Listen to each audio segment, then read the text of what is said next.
Là, on a tout simplement le bouchon à l'état brut qu'on va... À l'aide d'un simple pinceau et beaucoup d'imagination, Kevin s'apprête à transformer ce bouchon en liège en véritable figurine de pop culture.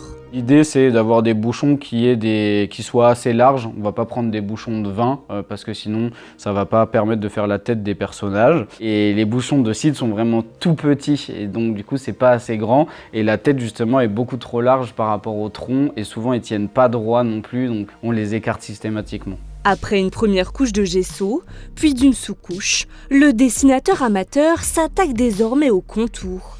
Sur ce bouchon de seulement 48 mm de haut, chaque trait devient un véritable exercice de précision et de patience. C'est pas comme un crayon de papier, une fois qu'on se loupe, ça part plus et il faut recommencer après de zéro.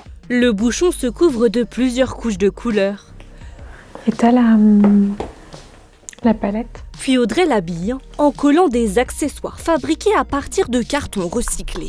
Si on lui enlève sa petite oreille, on voit quand même un petit peu moins le chat, que dès qu'on rajoute les petites oreilles, tout de suite le personnage se dessine beaucoup mieux. Je trouve que ça les rend encore plus... Alors vivants, je ne sais pas si c'est le bon mot, mais en tout cas on se les représente encore mieux.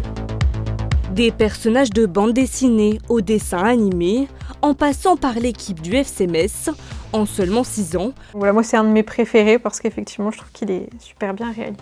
Le couple a fabriqué plus de 500 mini-figurines. Il y a pas mal d'univers qu'on apprécie, donc on se dit ah bah tiens maintenant on peut peut-être aussi adapter cet univers-là. Les copains aussi qui nous disent ah mais vous pourriez aussi faire cet univers-là, cette collection-là, etc.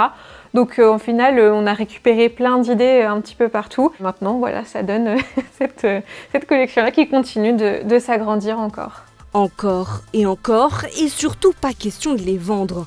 Le duo messin continue de créer ces petits bouchons par passion pour enrichir leur collection personnelle ou simplement pour les offrir à leurs proches.